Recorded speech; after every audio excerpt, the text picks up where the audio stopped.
Segundo a OMS, Organização Mundial da Saúde, no Brasil, 320 crianças e adolescentes são explorados sexualmente a cada 24 horas.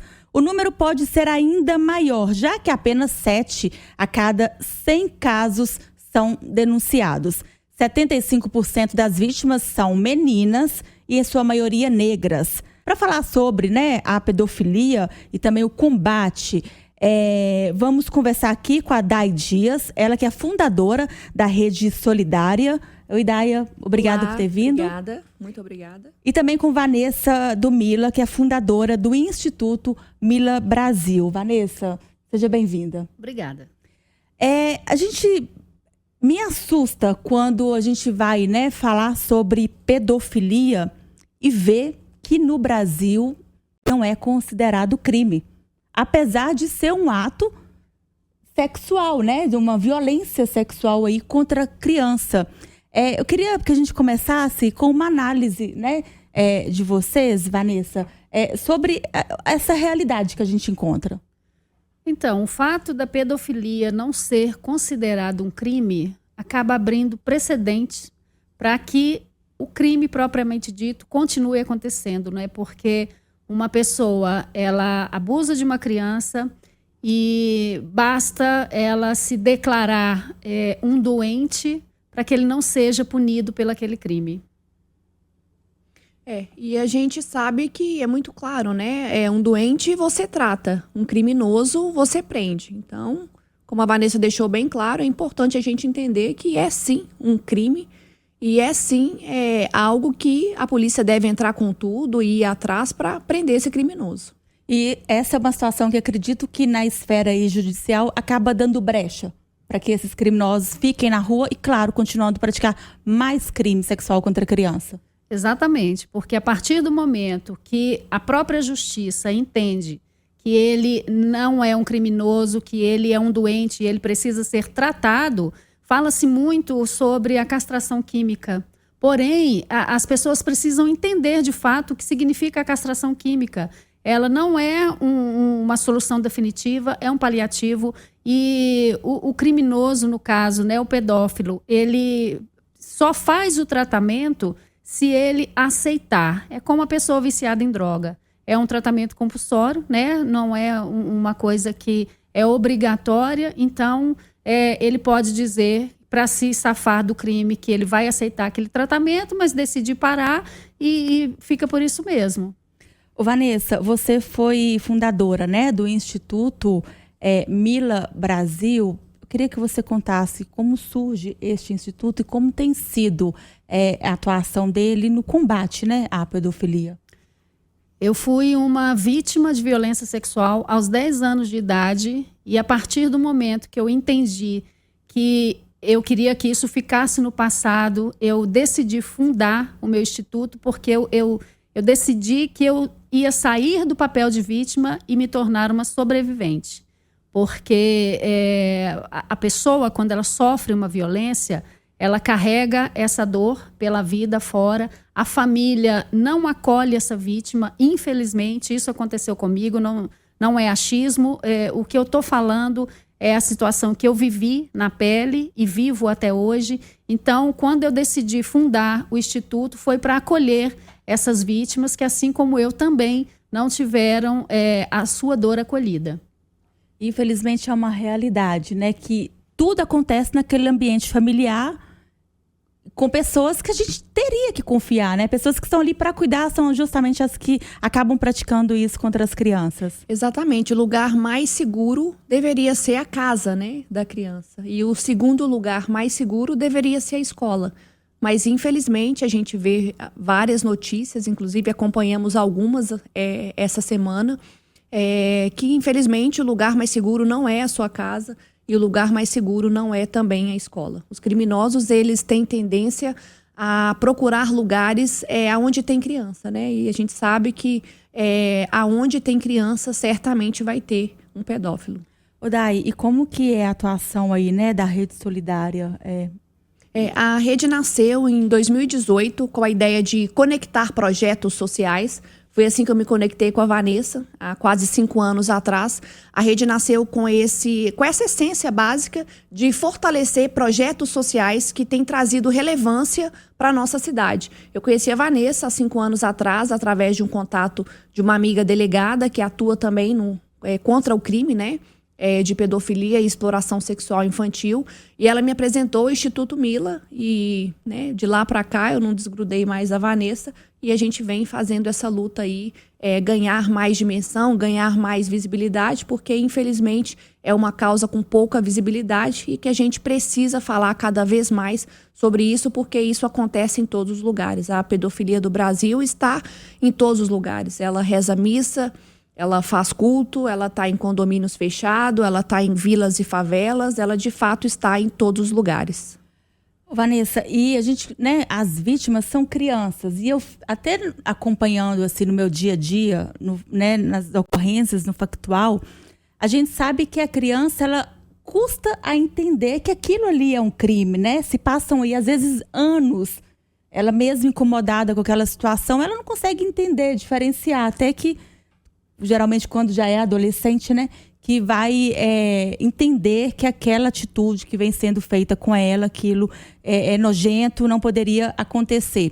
E aí eu fico imaginando assim, existe a vergonha, o medo, e quando a vítima cria coragem, denuncia e simplesmente não é escutada, é muito triste, Porque a vítima dá sinais.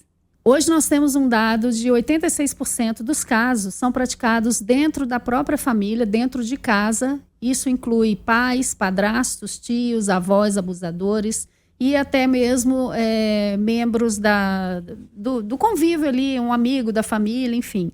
Por isso, a importância do trabalho que a gente faz de conscientização, porque muitas vezes a criança a violência praticada, ela às vezes acontece de forma tão sutil que a criança não entende aquilo como abuso, e o pior, como é que ela vai saber que aquilo é uma situação de violência se está sendo praticado por alguém que ela ama, por alguém que está ali junto com ela todos os dias, todos os momentos? Então essa é a importância da gente conscientizar essa criança sobre o que de fato significa uma situação abusiva. Muitas vezes, a própria brincadeira, que a criança se sente desconfortável, ali já está acontecendo um abuso e ela não se dá conta disso. Por quê? Porque ela não tem conhecimento de que se trata de um abuso.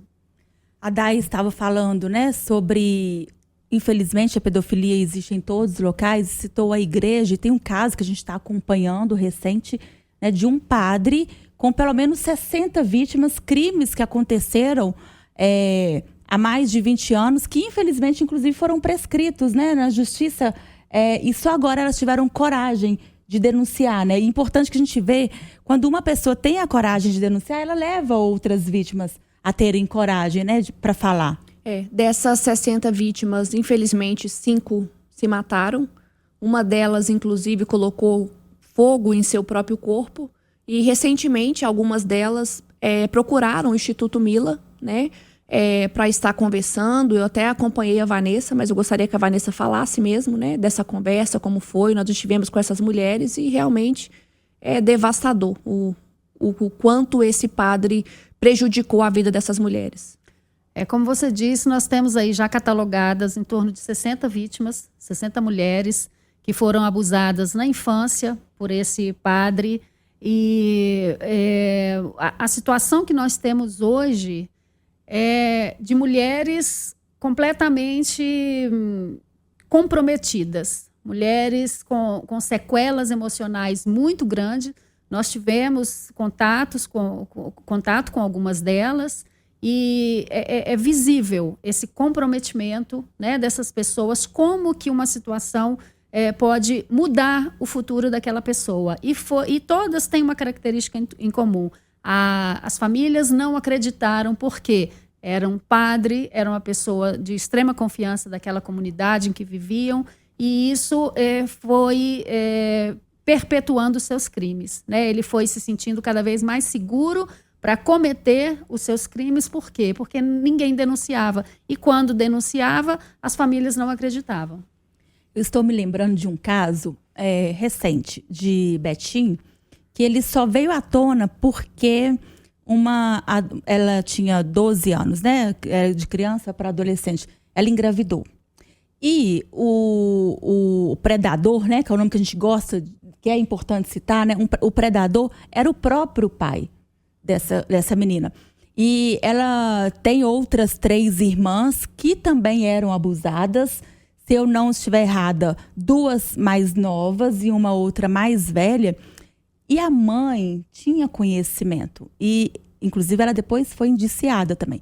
E eu me lembro dela ter falado, mas é ele que é o provedor da casa. É uma situação que, infelizmente, a gente ainda encontra, né? De pessoas que têm conhecimento e, por algum motivo, ficam omissas. E são pessoas que tinham que cuidar dessas crianças. A gente escuta isso quase que diariamente, né? Não só aqui em BH, mas em algumas missões que a gente faz também no norte de Minas. Principalmente lá, a gente encontra o abusador, né? Por ele ser o provedor da família, tá tudo certo. Ele pode continuar cometendo seus crimes, destruindo a vida daquela criança, mas ele é o provedor, é ele que traz a comida e o alimento para casa. Inclusive, em muitos casos, a mãe não tem condição de deixar aquele local, né? Aquela casa onde tanto ela quanto a criança está sofrendo violência, justamente por conta dessa dependência financeira e muitas vezes emocional também. Em muitos casos, a própria mãe, ela acha que perdeu, vamos dizer assim, é muito comum a gente ouvir isso, eu perdi meu homem para minha filha. É difícil da gente ouvir isso, mas é uma realidade, essa situação, e a gente precisa combater isso através da informação. O Instituto Mila, ele ajuda esse tipo de caso, assim? É porque chega para vocês, né? Como é que é essa atuação, até mesmo para que essa mulher entenda que não é um crime, e esse homem precisa estar atrás das grades, né? Não é um companheiro. Claro que a nossa função no Mila é a conscientização, né? A gente procura fazer isso através da prevenção. Porém, infelizmente, muitas vezes a gente já se depara com a situação ocorrida. Quando isso acontece, a gente tem todo um trabalho para acolher essa vítima. Se for o caso, querer deixar a casa, a gente vai buscar um refúgio seguro para aquela família, né? E também trabalhar essa questão do vínculo, né? Romper esse vínculo com o abusador e dar toda assistência para essa vítima. E uma coisa importante também que a gente consegue fazer, né, Nessa, em parceria com a Rede Solidária, é prestar o apoio psicológico para essa mãe que descobriu, né, tem casos que a mãe descobre e certamente, né, expulsa esse abusador de casa e denuncia ele, e a gente dá o suporte psicológico para essa mãe, para a criança. Então, a gente tenta dar também todo esse suporte psicológico para elas, né? A gente tenta dar assistência, porque também, alguns casos, é uma família completamente vulnerável, então a gente consegue prestar uma assistência social, mas cuidando também dessa mãe e dessa criança. A rede realmente é uma parceira muito grande do Mila, né? A gente vem caminhando aí há quase 5 anos juntas. É união, né? Para que exatamente, dê certo. Exatamente. Uma completando o trabalho da outra, né? E realmente a gente precisa desses braços, dessas pessoas se unirem, das entidades se unirem para a gente fazer um trabalho bacana, né? Porque ninguém faz nada sozinho. Então, a gente precisa dessa união, né? Das OSCs, das entidades, para que a gente consiga realmente, muitas vezes, fazer o que o poder público às vezes não consegue. E é um trabalho de formiguinha para que se cada um dentro de casa, né, ficar no alerta, acredito que vai evitar muitos crimes. Eu comecei, né, falando dos dados que são alarmantes. Daí você trouxe alguns dados também, né, que infelizmente não vão ser bons, né? Não, infelizmente não. Eu vou ler aqui porque é uma lista grande, né? E é bom a gente ter essa informação. Dados alarmantes, né, da Unicef, divulgado hoje, você pegou esse dado hoje, né, Nessa? Mais de 370 milhões de mulheres, 1 a cada 8 foram agredidas sexualmente ou estupradas antes de completarem 18 anos. Então, e isso é transforma para um lado negativo o resto da vida, né? De uma mulher. Consequentemente, as consequências disso são devastadoras, né? E voltando à história do padre, como eu disse, são pessoas com sequelas irreversíveis. A gente tem outro dado aqui também, né? Uma pesquisa recente feita em 9 capitais aponta que a grande maioria das brasileiras já sofreram algum tipo de violência nos seus deslocamentos pelas cidades. Importunação, assédio sexual e estupro são, respectivamente, as agressões mais relatadas por elas. Eu trouxe um caso, um dado, né, outro dia, e inclusive a gente ouviu, né, Dai, de uma pessoa, quando a gente falou sobre esse dado, essa pessoa falou assim, não, isso é impossível, não existe tanta criança no mundo assim para ser abusada. O dado que eu trouxe é que nós temos hoje no Brasil, anualmente, 8 estádios do Mineirão lotado de crianças vítimas de violência sexual. Isso são praticamente 500 mil crianças. O dado ele é tão exorbitante, ele é tão gigantesco que beira a insanidade da pessoa achar realmente que não é possível uma coisa dessa. E é possível sim. E o pior de tudo isso, esse dado, ele é baseado, mais uma vez, como eu disse, nas notificações. Então, a gente está diante aí de um número muito maior que isso. E se a gente for pensar, né, que eu acredito que esses criminosos, eles agem de forma, assim, em série, né? Não acredito que vá agir só uma vez, né? Por isso que é importante que entenda que é crime, e a gente fica pensando assim, é importante a denúncia, é importante a gente estar falando sobre isso. Exatamente. Às vezes as pessoas querem fechar os olhos, mas não dá, é uma realidade. E principalmente esse trabalho que a gente consegue fazer nas escolas, isso deveria virar uma política pública. Porque quantas e quantas vezes a gente, numa simples palestra, né? A Vanessa criou uma palestra incrível e dentro dessa palestra tem uma palestra do semáforo do toque, que a gente fala de uma forma bem simbólica mesmo, para a criança possa entender, uma linguagem tranquila, né? A partir de crianças de 3 anos de idade, a gente faz essa palestra e durante a palestra, sempre, né, Nessa? No final da palestra, a criança vem relatar algum tipo de abuso. Dentro de casa. E não só a criança, né? Outro dia nós estávamos numa roda de conversa com 11 pessoas. Dessas 11, 3 relataram ali, naquele momento, que já haviam sofrido violência sexual, fora aquelas que a gente reconhece no olhar, mas que ainda não estão preparadas para falar. Exatamente. Ô, Vanessa, e eu queria que você falasse sobre os seus livros. Eu tenho um livro chamado O Escuro Me Abraça, que é onde eu falo um pouquinho sobre a minha situação de violência, né? Como eu disse, eu fui violentada aos 10 anos de idade, dentro da minha casa, por um tio. Eu não precisei estar na rua, como as pessoas acham, né? Que a vítima é sempre aquela que está ali na rua, está com a roupa curta, está andando em local que não é apropriado. Enfim, eu estava dentro da minha casa e aconteceu lá. No meu livro, eu relato um pouco sobre a minha violência, mas principalmente a minha abordagem é sobre a negligência familiar, que é o que aconteceu comigo e é o que acontece com a maioria das vítimas, os sinais que não são percebidos, a palavra que não é levada em conta, né, daquela criança, os comportamentos, porque o abuso ele traz várias mudanças de comportamento. E a maioria das vezes a família não está atenta a isso. Eu mesmo, no meu caso, uma criança de 10 anos que passava a noite sentada no sofá da sala, sem dormir, e ninguém nunca me perguntou por que eu estava ali, aquilo era mais que um sinal de que algo não estava bem. E isso nunca aconteceu. Não sei se por displicência, não sei se por medo de saber da resposta em relação a isso, mas enfim, são esses sinais que nós precisamos estar atentos a qualquer mudança de comportamento da criança. E dá para prevenir, né? E eu acredito que a gente previne também quando a gente respeita a criança, né? Aquela história, abraça seu tio, abraça lá o fulano. Essa criança não quer, você não tem que ficar mandando ou obrigando a criança a abraçar. Exatamente. A Vanessa fala muito isso, né? Quando uma criança não quer abraçar um adulto, você já tem que estar atento a isso. A gente que está nessa área, a gente escuta relatos quase que diários, né? A Vanessa diariamente, né? eu como dando suporte quase que diariamente. Mas tem vários tipos, né? A gente tem um caso pouco recente de uma criança que relatou para a mãe.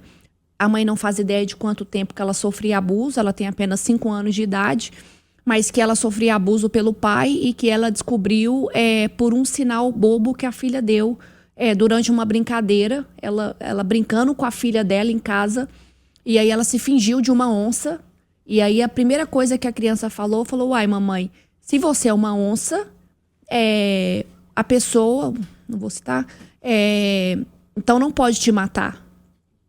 E aí ela se atenou para isso e falou, uai, como porque assim? Ela era ameaçada, que né? pergunta é essa? Que pergunta é essa? E já foi o suficiente para essa mãe ligar o sinal de alerta e entender que essa pergunta é estranha. Mas por que, filha? Por que fulano não pode me matar? Não, não pode, a mamãe é uma onça. E aí já foi o suficiente para descobrir que a criança estava sendo vítima de abuso sexual. Agora a gente está falando, né, dos crimes que acontecem, né, contra as crianças. A gente acompanha muito também desses criminosos que mantêm, né, vídeos. E geralmente são aquela pessoa assim que tem uma família, tem um emprego, fora totalmente de suspeita. E aí, de repente, a gente acompanha uma operação da polícia na casa dessa pessoa. Recentemente, em Canoas, foi preso um empresário. Não sei se vocês acompanharam, a Vanessa, assim, que eu vi ela postando. Um empresário que foi pego... ele foi preso numa cesta e aí ele tinha sido pego com 20 mil arquivos. E aí ele já foi solto, né? Pagou fiança e tudo mais. E logo depois ele foi preso de novo com 200 mil arquivos. Então é uma coisa absurda, né? E aí vem naquilo que a gente fala, né? Da questão de que a pedofilia tem que ser criminalizada. E não falar assim, a pessoa é doente. Nesse caso, né? A pessoa vai e alega assim, não, mas eu só assisto. Mas é um crime. Porque a partir do momento que você está tendo prazer vendo uma criança sendo abusada, violentada, você também está praticando um crime. E através dessas prisões de materiais, tem-se um dado que é o seguinte: um único predador, através dessas investigações de arquivos que são presos, ele abusa, em média, de 70 vítimas. Então, quer dizer, uma única pessoa está acabando com a vida de 70 crianças. Que é um mercado que eu imagino que financeiramente, né, deve ser. Movimenta muito mais que o tráfico de droga, né? Principalmente quando é conteúdo com bebês. Então, infelizmente... É nojento, né? Só de imaginar. É nojento. Embrulha o estômago, né? E é muito bom, a gente, né? Não é um assunto bom, mas é importante a gente estar falando sobre isso, para quem, né, estiver nos acompanhando, para ficar atento. E eu queria saber como que as pessoas podem ter acesso a vocês. Acredito que infelizmente, muitas vítimas talvez ficaram caladas, né, podem estar nos acompanhando, e para criar coragem, né, e para ver que existe o suporte quando precisa. Então, nós temos uma página na rede social, que é o @Instituto Mila Brasil. A partir dali, todas as pessoas que entram em contato são respondidas por mim, pessoalmente.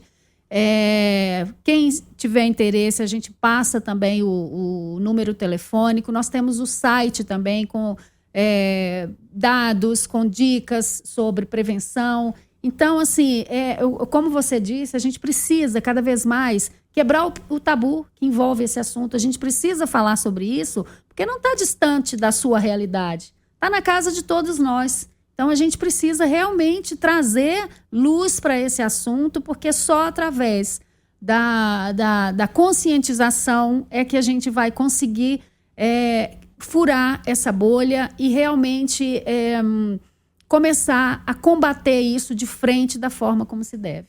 E eu fico feliz de estar aqui falando sobre isso na Semana das Crianças, né? Agradecer a Itatiaia por abrir essa porta pra gente. Sábado agora a gente comemora, né, o Dia das Crianças.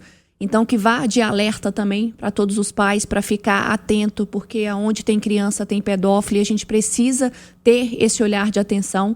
E a gente vem com uma notícia vitoriosa, né, essa semana também, né, Nessa, do cadastro nacional, né, desses predadores. Eu queria que você falasse sobre isso também, porque é uma vitória pra gente. Sim, é um projeto de lei que agora o abusador vai ter seu nome, para consulta pública, né? E a partir do momento que ele for condenado por aquele crime, o nome dele vai ficar durante 10 anos nesse cadastro. Então, é uma vitória diante de todo esse crime grandioso que a gente está aí. É um passinho, mas é um passinho em direção a coisas muito boas, né? Então, assim, há anos atrás a gente nem podia falar sobre esse assunto. Hoje a gente está aí, a gente está na mídia, está falando, e de passinho em passinho a gente vai avançando nessa luta, na proteção das crianças. Através desse projeto, os professores, os donos de escola, né? As igrejas têm que ficar atento, porque quando for contratar um porteiro, um bibliotecário, um professor, um líder de criança de igreja, então você já tem que ter acesso a esse cadastro, né? Eu estava conversando hoje mais cedo com uma prima que mora nos Estados Unidos e ela falando que ela tem acesso a isso pelo aplicativo de esses predadores, né? Se eles estão perto de localidades aonde ela está. Então, na casa dela, ela consegue ligar o aplicativo e localizar aonde tem um criminoso condenado por abuso sexual. Então, assim, eu acho que, apesar, né, não é um avanço tão grande, mas já é um início, né? Então, essa lei aprovada agora, né, vai passar pelo Senado e ser sancionado pelo presidente. Sendo tudo certo, aprovado, os professores terão acesso a isso. Então, que eles saibam do que está acontecendo. Ontem mesmo eu disparei para vários donos de escolas que eu conheço, escolas particulares, para que eles fiquem atentos a isso. Porque, infelizmente, vou repetir várias vezes aqui, aonde tem criança, tem pedófilos, e eles procuram exatamente locais, né, onde tem as crianças, para eles continuarem os seus abusos. E até para as mulheres, né, quando vão se relacionar, às vezes fica na dúvida. Infelizmente, já vimos casos também que a mulher, mas eu não sabia. Tendo essa lista, pode consultar. Tem um dado interessante, não, Amanda, um dado triste sobre isso, né? Você falou aí de mulheres com filhos, né? Muitos predadores, eles buscam mulheres com filhos. A preferência deles são por mulheres que já têm filhos. É um alerta, é preocupante, né? É muito preocupante. Então, obrigada a Day Dias. Obrigada. Pela presença, que a gente possa, né, falar mais sobre esse assunto que é triste, mas é importante, né? E também a você, Vanessa do Mila, obrigada pela presença. Eu agradeço pela oportunidade da gente estar aqui falando sobre esse assunto, né? E então, quem tiver, né, para saber um pouco mais do projeto, é só entrar em contato, né? Ir pelo site do Instituto Mila Brasil e também com a Rede Solidária. Isso, exatamente. É importante falar também sobre o Disque 100, né? Se você tem alguma desconfiança, né, que tem uma criança sendo vítima de abuso, é importante, o Disque 100 está aí. Você pode fazer essa denúncia de forma sigilosa, não, né? Então é importante as pessoas saberem também que o Disque 100 está disponível e funciona muito bem, para que a gente tenha mais informação também. Não só o Disque 100, mas qualquer canal de denúncia, gente. Seja o 190, seja o WhatsApp dos direitos humanos, enfim, qualquer tipo de local você pode fazer a denúncia, você deve fazer a denúncia, inclusive. Então é isso aí, o recado está dado. Obrigada, até a próxima. Até a próxima.